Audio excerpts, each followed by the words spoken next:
श्री रामकृष्ण देव के उपदेश वचनामृत पृष्ठ क्रमांक 1241 परिच्छेद 2 वराहनगर मठ। नरेंद्र आदि भक्तों की साधना। नरेंद्र की पूर्व कथा।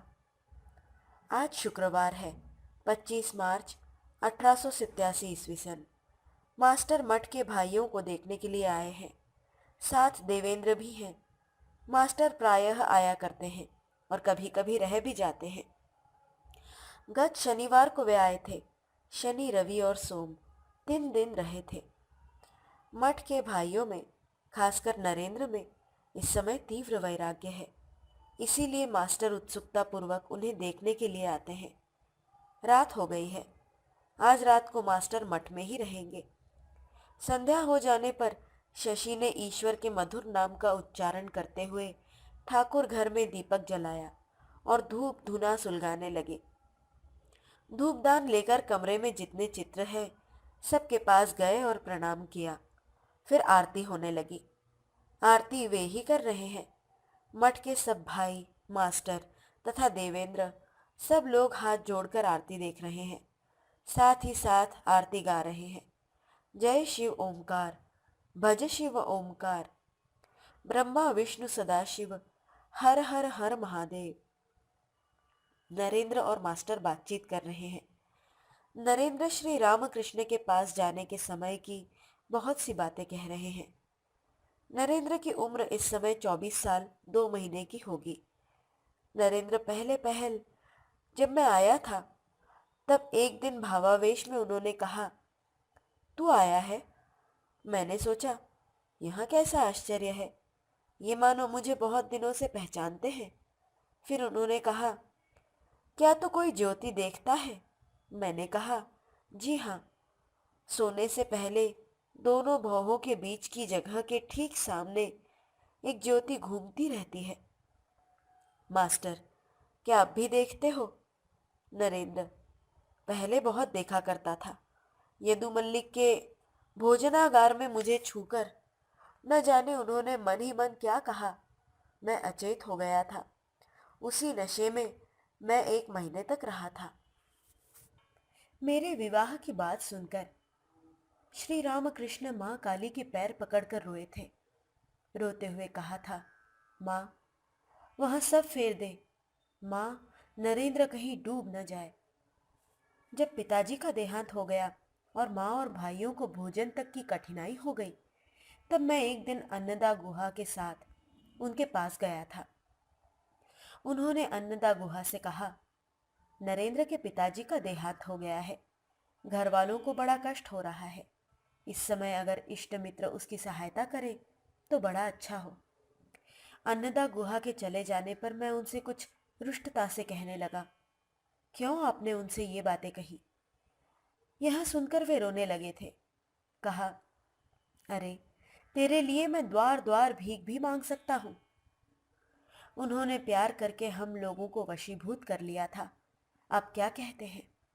मास्टर, इसमें तनिक भी संदेह नहीं है। उनके स्नेह का कोई कारण नहीं था। नरेंद्र, मुझसे एक दिन अकेले में उन्होंने एक बात कही। उस समय और कोई न था।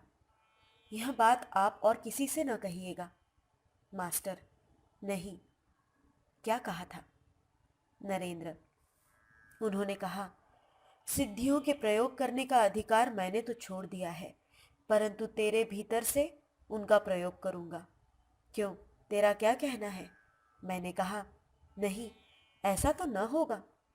उनकी बात मैं उड़ा देता था। आपने उनसे सुना होगा, वे ईश्वर के रूपों के दर्शन करते थे। इस बात पर मैंने कहा था, यह सब मन की भूल है। उन्होंने कहा, अरे, मैं कोठी पर चढ़कर जोर जोर से पुकार कर कहा करता था, अरे कहाँ है कौन भक्त, चले आओ, तुम्हें न देखकर मेरे प्राण निकल रहे हैं। माँ ने कहा था, अब भक्त आएंगे। अब देख, सब बातें मिल रही हैं।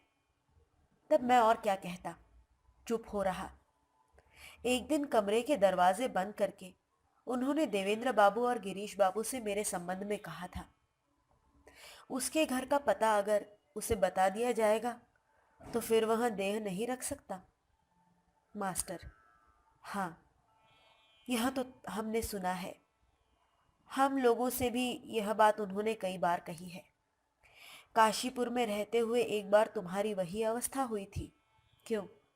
नरेंद्र, उस अवस्था में मुझे ऐसा जान पड़ा कि मेरे शरीर है ही नहीं, केवल मुंह देख रहा हूं। श्री रामकृष्ण ऊपर के कमरे में थे, मुझे नीचे यह अवस्था हुई। उस अवस्था के होते ही मैं रोने लगा। यह मुझे क्या हो गया? बूढ़े गोपाल ने ऊपर आकर उनसे कहा, नरेंद्र रो रहा है। जब उनसे मेरी मुलाकात हुई तब उन्होंने कहा, अब तेरी समझ में आया, पर कुंजी मेरे पास रहेगी। मैंने कहा, मुझे यहाँ क्या हुआ? दूसरे भक्तों की ओर देखकर उन्होंने कहा, जब वह अपने को जान लेगा तब देह नहीं रखेगा। मैंने उसे भुला रखा है।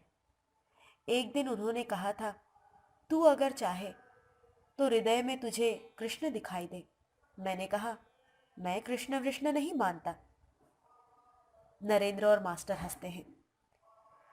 एक अनुभव मुझे और हुआ है। किसी किसी स्थान पर वस्तु या मनुष्य को देखने पर ऐसा जान पड़ता है जैसे पहले मैंने उन्हें कभी देखा हो, पहचाने हुए से दिख पड़ते हैं। अमहा स्ट्रीट में जब मैं शरद के घर गया, शरद से मैंने कहा, उस घर का सर्वांश जैसे मैं पहचानता हूँ, ऐसा भाव पैदा हो रहा है। घर के भीतर के रास्ते, कमरे जैसे बहुत दिनों से पहचाने हुए हैं। मैं अपनी इच्छानुसार काम करता था, वे कुछ कहते न थे। मैं साधारण ब्राह्मण समाज का मेंबर बना था, आप जानते हैं ना? मास्टर, हाँ मैं जानता हूँ। नरेंद्र, वे जानते थे कि वहां स्त्रियां भी जाया करती हैं। स्त्रियों को सामने रखकर ध्यान हो नहीं सकता, इसलिए इस प्रथा की वे निंदा किया करते थे, परंतु मुझे वे कुछ न कहते थे। एक दिन सिर्फ इतना ही कहा कि राखाल से ये सब बातें न कहना कि तू मेंबर बन गया है, नहीं तो फिर उसे भी जाने की इच्छा होगी। मास्टर, तुम्हारा मन ज्यादा जोरदार है, इसीलिए उन्होंने तुम्हें मना नहीं किया। नरेंद्र, बड़े दुख और कष्टों के झेलने के बाद यह अवस्था हुई है। मास्टर महाशय, आपको दुख कष्ट नहीं मिला मैं मानता हूं कि बिना दुख कष्ट के हुए कोई ईश्वर को आत्मसमर्पण नहीं कर सकता। अच्छा, अमुक व्यक्ति कितना नम्र और निरहंकार है, उसमें कितनी विनय है, क्या आप मुझे बता सकते हैं कि मुझ में किस तरह विनय आए? मास्टर, उन्होंने तुम्हारे अहंकार के संबंध में बतलाया था कि यह किसका अहंकार है। नरेंद्र, इसका क्या अर्थ है? मास्टर, राधिका से एक सखी कह रही थी, तुझे अहंकार हो गया है, इसलिए तूने कृष्ण का अपमान किया है। इसका उत्तर एक दूसरी सखी ने दिया। उसने कहा, हाँ, राधिका को अहंकार तो हुआ है, परंतु यह अहंकार है किसका? अर्थात श्री कृष्ण मेरे पति हैं, यह अहंकार है। इस अहम भाव को श्री कृष्ण ने ही उसमें रखा है। श्री रामकृष्ण के कहने का अर्थ यह है कि ईश्वर ने ही तुम्हारे भीतर यह अहंकार भर रखा है, अपना बहुत सा कार्य कराएंगे इसलिए। नरेंद्र, परंतु मेरा अहम पुकार कर कहता है कि मुझे कोई क्लेश नहीं है। मास्टर, सहास्य, हाँ, तुम्हारी इच्छा की बात है। दोनों हंसते हैं। अब दूसरे दूसरे भक्तों की बात होने लगी, विजय गोस्वामी आदि की। नरेंद्र, विजय गोस्वामी की बात पर उन्होंने कहा था, यह दरवाजा ठेल रहा है।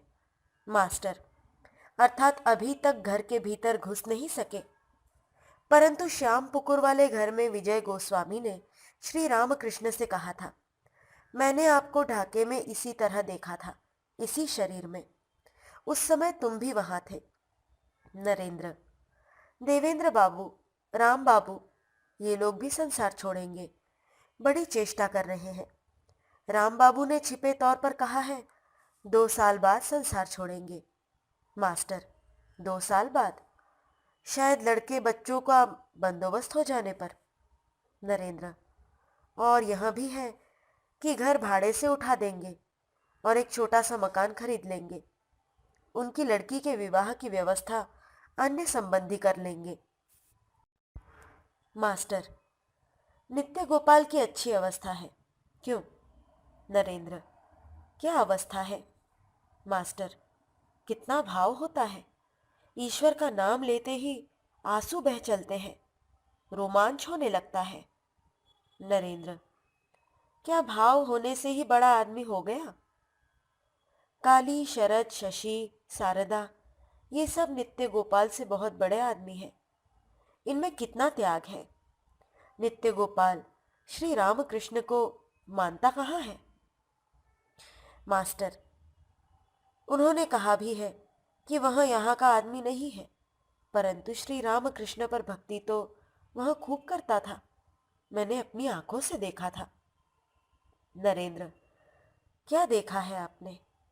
मास्टर, जब मैं पहले पहल दक्षिणेश्वर जाने लगा था, तब श्री रामकृष्ण के कमरे से भक्तों का दरबार जाने पर एक दिन बाहर आकर मैंने देखा, नित्य गोपाल घुटने टेककर बगीचे की लाल सुर्खी वाली राह पर श्री रामकृष्ण के सामने हाथ जोड़े हुए था। श्री रामकृष्ण खड़े थे।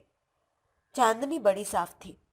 श्री रामकृष्ण के कमरे के ठीक उत्तर तरफ जो बरामदा है, उसी के उत्तर ओर लाल सुर्खी वाला रास्ता है।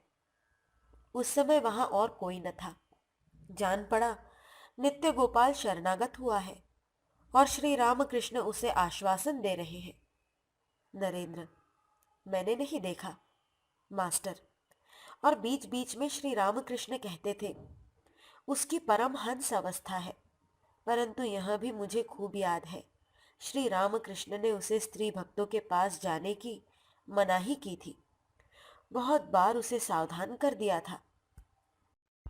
नरेंद्र, और उन्होंने मुझसे कहा था, उसकी अगर परमहंस अवस्था है तो धन के पीछे क्यों भटकता है? और उन्होंने यह भी कहा था, वह यहाँ का आदमी नहीं है। जो हमारे अपने आदमी है वे यहाँ सदा आते रहेंगे। इसलिए तो वे बाबू पर नाराज होते थे, इसलिए कि वह सदा नित्य गोपाल के साथ रहता था और उनके पास ज्यादा आता न था। मुझसे उन्होंने कहा था, नित्य गोपाल सिद्ध है, वह एकाएक सिद्ध हो गया है, आवश्यक तैयारी के बिना। वह यहाँ का आदमी नहीं है। अगर अपना होता तो उसे देखने के लिए मैं कुछ भी रोता तो सही, परंतु उसके लिए मैं नहीं रोया। कोई कोई उसे नित्यानंद कहकर प्रचार कर रहे हैं, परंतु उन्होंने कितनी ही बार कहा है, मैं ही अद्वैत, चैतन्य और नित्यानंद हूँ। एक ही आधार में मैं उन तीनों का समष्टि रूप हूँ। नरेंद्र की पूर्व कथा। मठ में काली तपस्वी के कमरे में दो भक्त बैठे हैं। उनमें एक त्यागी है, एक गृही। दोनों 24-25 साल की उम्र के हैं। दोनों में बातचीत हो रही है। इसी समय मास्टर भी आ गए। वे मठ में 3 दिन रहेंगे। आज गुड फ्राइडे है, 8 अप्रैल 1887 शुक्रवार। इस समय दिन के 8 बजे होंगे। मास्टर ने आते ही ठाकुर घर में जाकर श्री रामकृष्ण के चित्र को प्रणाम किया। फिर नरेंद्र और राखाल आदि भक्तों से मिलकर उसी कमरे में आकर बैठे और उन दोनों भक्तों से प्रीति संभाषण के अनंतर उनकी बातचीत सुनने लगे। गृही भक्त की इच्छा संसार त्याग करने की है। मठ के भाई उन्हें समझा रहे हैं कि वे संसार न छोड़ें। त्यागी भक्त, कर्म जो कुछ है कर डालो, करने से फिर सब समाप्त हो जाएंगे। एक ने सुना था कि उसे नरक जाना होगा। उसने एक मित्र से पूछा कि नरक कैसा है। मित्र एक मिट्टी का ढेला लेकर नरक का नक्शा खींचने लगा। नरक का नक्शा उसने खींचा नहीं कि वहां आदमी तुरंत उस पर लौटने लगा और बोला, चलो मेरा नरक का भोग हो गया। गृही भक्त, मुझे संसार अच्छा नहीं लगता। आहा, तुम लोगों की कैसी सुंदर अवस्था है। त्यागी भक्त, तू इतना बकता क्यों है? अगर निकलना है तो निकला, नहीं तो मजे से एक बार भोग कर ले। 9 बजने के बाद शशि ने श्री ठाकुर घर में पूजा की। 11 का समय हुआ। मठ के भाई क्रमशः गंगा स्नान करके आ गए। स्नान के पश्चात दूसरा शुद्ध वस्त्र धारण कर हर एक सन्यासी श्री ठाकुर घर में श्री रामकृष्ण के चित्र को प्रणाम करके ध्यान करने लगा। भोग के पश्चात मठ के भाइयों ने प्रसाद पाया। साथ में मास्टर ने भी प्रसाद पाया। संध्या हो गई। धूनी देने के पश्चात आरती हुई। दानवों के कमरे में राखाल, शशि, बूढ़े गोपाल और हरीश बैठे हुए हैं। मास्टर भी हैं। राखाल श्री रामकृष्ण का भोग सावधानी से रखने के लिए जा रहे हैं। राखाल शशि आदि से, एक दिन मैंने उनके जलपान करने से पहले कुछ खा लिया था। उन्होंने मेरी ओर देखकर कहा, तेरी ओर मुझसे देखा नहीं जाता, क्यों तूने ऐसा काम किया? मैं रोने लगा। बूढ़े गोपाल, मैंने काशीपुर में उनके भोजन पर जोर से सांस छोड़ी थी। तब उन्होंने कहा, यह भोजन रहने दो। बरामदे में मास्टर नरेंद्र के साथ टहल रहे हैं। दोनों में तरह तरह की बातचीत हो रही है। नरेंद्र ने कहा, मैं तो कुछ भी न मानता था। मास्टर, क्या? ईश्वर के रूप? नरेंद्र, वे जो कुछ कहते थे, पहले पहल में बहुत सी बातें न मानता था। एक दिन उन्होंने कहा था, तो फिर तू आता क्यों है? मैंने कहा, आपको देखने के लिए, आपकी बातें सुनने के लिए नहीं। मास्टर, उन्होंने क्या कहा था? नरेंद्र, वे बहुत प्रसन्न हुए थे। दूसरे दिन शनिवार था। श्री रामकृष्ण के भोग के पश्चात मठ के भाइयों ने भोजन किया। फिर वे जरा विश्राम करने लगे। नरेंद्र और मास्टर मठ से सटा हुआ पश्चिम ओर जो बगीचा है, वहीं एक पेड़ के नीचे एकांत में बैठे हुए बातचीत कर रहे हैं। नरेंद्र श्री रामकृष्ण के संबंध में अपने अनुभव बता रहे हैं। नरेंद्र की आयु 24 वर्ष की है और मास्टर की 32 वर्ष की। मास्टर, पहले पहल जिस दिन उनसे तुम्हारी मुलाकात हुई थी, वह दिन तुम्हें अच्छी तरह याद है? नरेंद्र, मुलाकात दक्षिणेश्वर के काली मंदिर में हुई थी, उन्हीं के कमरे में। उस दिन मैंने 2 गाने गाए थे। गाना भावार्थ। ऐ मन, अपने स्थान में लौट चलो। संसार में विदेशी की तरह अकारण क्यों घूम रहे हो? दूसरा गाना भावार्थ। क्या मेरे दिन व्यर्थ ही बीत जाएंगे? हे नाथ, मैं दिन रात आशा पथ पर आंख गड़ाए हुए हूँ। मास्टर, गाना सुनकर उन्होंने क्या कहा? नरेंद्र, उन्हें भावावेश हो गया था। राम बाबू आदि और लोगों से उन्होंने पूछा, यह लड़का कौन है? आहा, कितना सुंदर गाता है। मुझसे उन्होंने फिर आने के लिए कहा। मास्टर, फिर कहाँ मुलाकात हुई? नरेंद्र, फिर राजमोहन के यहाँ मुलाकात हुई थी। इसके बाद दक्षिणेश्वर में। उस समय मुझे देखकर भावावेश में मेरी स्तुति करने लगे थे। स्तुति करते हुए कहने लगे, नारायण, तुम मेरे लिए शरीर धारण करके आए हो, परंतु ये बातें किसी से कहिएगा नहीं। मास्टर, और उन्होंने क्या कहा? नरेंद्र, उन्होंने कहा, तुम मेरे लिए ही शरीर धारण करके आए हो। मैंने माँ से कहा था, माँ, काम कांचन का त्याग करने वाले शुद्धात्मा भक्तों के बिना संसार में कैसे रहूंगा? उन्होंने फिर मुझसे कहा, तूने रात को मुझे आकर उठाया और कहा, मैं आ गया, परंतु मैं यहाँ सब कुछ नहीं जानता था। मैं तो कलकत्ते के मकान में खूब खर्राटे ले रहा था। मास्टर, अर्थात तुम एक ही समय प्रेजेंट भी हो और एब्सेंट भी हो, जैसे ईश्वर साकार भी है और निराकार भी। नरेंद्र, परंतु यह बात किसी दूसरे से न कहिएगा। काशीपुर में उन्होंने मेरे भीतर शक्ति का संचार किया। मास्टर, जिस समय तुम काशीपुर में पेड़ के नीचे धूनी जलाकर बैठते थे, क्यों? नरेंद्र, हाँ, काली से मैंने कहा, जरा मेरा हाथ पकड़ तो सही। काली ने कहा, न जाने तुम्हारी देह छूते ही कैसा एक धक्का मुझे लगा। यह बात हम लोगों में किसी से आप न कहेंगे प्रतिज्ञा कीजिए। मास्टर, तुम्हारे भीतर शक्ति संचार करने का उनका खास मतलब है। तुम्हारे द्वारा उनसे बहुत से कार्य होंगे। एक दिन एक कागज में लिखकर उन्होंने कहा था, नरेंद्र शिक्षा देगा। नरेंद्र, परंतु मैंने कहा था यह सब मुझसे न होगा। इस पर उन्होंने कहा, तेरे हाड़ करेंगे। शरद का भार उन्होंने मुझे सौंपा है। वह व्याकुल है, उसकी कुंडलिनी जागृत हो गई है। मास्टर, इस समय चाहिए कि सड़े पत्ते न जमने पाए। श्री रामकृष्ण कहते थे, शायद तुम्हें याद हो, कि तालाब में मछलियों के बिल रहते हैं। वहां मछलियां आकर विश्राम करती हैं।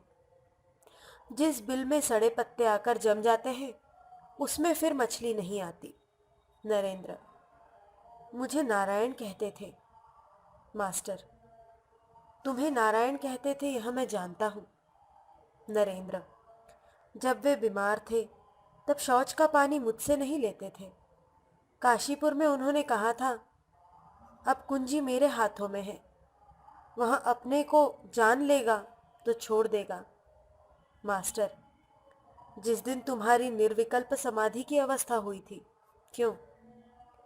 नरेंद्र, हाँ, उस समय मुझे जान पड़ा था कि मेरे शरीर नहीं है, केवल मुंह भर है। घर में मैं कानून पढ़ रहा था परीक्षा देने के लिए। तब एकाएक याद आया कि यह मैं क्या कर रहा हूँ। मास्टर, जब श्री रामकृष्ण काशीपुर में थे? नरेंद्र, हाँ, पागल की तरह मैं घर से निकल आया। उन्होंने पूछा, तू क्या चाहता है? मैंने कहा, मैं समाधि मग्न होकर रहूंगा। उन्होंने कहा, तेरी बुद्धि तो बड़ी हीन है, समाधि के पार जा। समाधि तो तुच्छ चीज है। मास्टर, हाँ, वे कहते थे ज्ञान के बाद विज्ञान है, छत पर चढ़कर सीढ़ियों से फिर आना जाना। नरेंद्र, काली ज्ञान ज्ञान चिल्लाता है, मैं उसे डांटता हूँ। ज्ञान क्या इतना सहज है? पहले भक्ति तो पके। उन्होंने तारक बाबू से दक्षिणेश्वर में कहा था, भाव और भक्ति को ही इति न समझ लेना। मास्टर, तुम्हारे संबंध में उन्होंने और क्या क्या कहा था, बताओ तो। नरेंद्र, मेरी बात पर वे इतना विश्वास करते थे कि जब मैंने कहा, आप रूप आदि जो कुछ देखते हैं यह सब मन की भूल है, तब माँ जगन माता काली के पास जाकर उन्होंने पूछा है, माँ, नरेंद्र इस तरह कह रहा है तो क्या यह सब भूल है? फिर उन्होंने मुझसे कहा, माँ ने कहा है यह सब सत्य है। वे कहते थे, शायद आपको याद हो, तेरा गाना सुनने पर इसके भीतर जो है वे सांप की तरह फन खोलकर स्थिर भाव से सुनते रहते हैं। परंतु मास्टर महाशय, उन्होंने इतना तो कहा, परंतु मेरा बतलाइए क्या हुआ? मास्टर, इस समय तुम शिव बने हुए हो, पैसे लेने का अधिकार तो है ही नहीं। श्री रामकृष्ण की कहानी याद है ना? नरेंद्र, कौन सी कहानी, जरा कहिए। मास्टर, कोई बहुरूपिया शिव बना था। जिनके यहाँ वह गया था वे 1 रुपया देने लगे। उसने रुपया नहीं लिया। घर लौटकर हाथ पैर धोकर उसने बाबू के यहाँ आकर रुपया मांगा। बाबू के घर वालों ने कहा, उस समय तुमने रुपया क्यों नहीं लिया? उसने कहा, तब तो मैं शिव बना था, सन्यासी था, रुपया कैसे छूता? यह बात सुनकर नरेंद्र खूब हंसे। मास्टर, इस समय तुम मानो एक वैद्य हो, सब भार तुम ही पर है। मठ के भाइयों को तुम मनुष्य बनाओगे। नरेंद्र, हम लोग जो साधन भजन कर रहे हैं यह उन्हीं की आज्ञा से। परंतु आश्चर्य है, राम बाबू साधना की बात पर हम लोगों को ताना मारते हैं। वे कहते हैं जब उनके प्रत्यक्ष दर्शन कर लिए तब साधना कैसी? मास्टर, जिसका जैसा विश्वास वह वैसा ही करे। नरेंद्र, हम लोगों को तो उन्होंने साधना करने की आज्ञा दी है। नरेंद्र श्री रामकृष्ण के प्यार की बातें करने लगे। नरेंद्र। मेरे लिए माँ काली से उन्होंने न जाने कितनी बातें कही। जब मुझे खाने को नहीं मिल रहा था, पिताजी का देहांत हो गया था, घर वाले बड़े कष्ट में थे, तब मेरे लिए माँ काली से उन्होंने रुपयों की प्रार्थना की थी। मास्टर, यह मुझे मालूम है। नरेंद्र। रुपए नहीं मिले।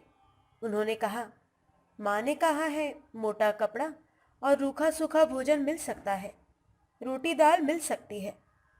मुझे इतना प्यार तो करते थे, परंतु जब कोई अपवित्र भाव मुझ में आता था, तब उसे वे तुरंत ताड़ जाते थे। जब मैं अन्नदा के साथ घूमता था, कभी कभी बुरे आदमियों के साथ पड़ जाता था, और तब यदि उनके पास में आता था तो मेरे हाथ का वे कुछ न खाते थे। मुझे स्मरण है, एक बार उनका हाथ कुछ उठा था, परंतु फिर आगे न बढ़ा। उनकी बीमारी के समय एक दिन ऐसा होने पर उनका हाथ मुंह तक गया और फिर रुक गया। उन्होंने कहा, अब भी तेरा समय नहीं आया। कभी कभी मुझे बड़ा अविश्वास होता था। राम बाबू के यहाँ मुझे जान पड़ा कि कहीं कुछ नहीं है, मानो ईश्वर फीश्वर कहीं कुछ नहीं। मास्टर, वे कहते थे कि कभी कभी उन्हें भी ऐसा ही होता था। दोनों चुप हैं। मास्टर कहने लगे, तुम लोग धन्य हो, दिन रात उनके चिंतन में रहते हो। नरेंद्र ने कहा, कहाँ, हम में इतनी व्याकुलता कहाँ कि ईश्वर दर्शन न होने के दुख से शरीर त्याग कर सके। रात हो गई है। निरंजन को पुरी धाम से लौटे कुछ ही समय हुआ है। उन्हें देखकर मठ के भाई और मास्टर प्रसन्न हो रहे हैं। वे पूरी यात्रा का हाल कहने लगे। निरंजन की उम्र इस समय 25-26 साल की होगी। संध्या आरती के हो जाने पर कोई ध्यान करने लगे। निरंजन के लौटने पर बहुत से भाई बड़े घर में आकर बैठे। सत्प्रसंग होने लगा। रात के 9 बजे के बाद शशि ने श्री रामकृष्ण को भोगार्पण करके उन्हें शयन कराया। मठ के भाई निरंजन को साथ लेकर भोजन करने बैठे। उस दिन भोजन में रोटियां थी, एक तरकारी, जरा सा गुड़ और श्री रामकृष्ण के नैवेद्य की थोड़ी सी खीर।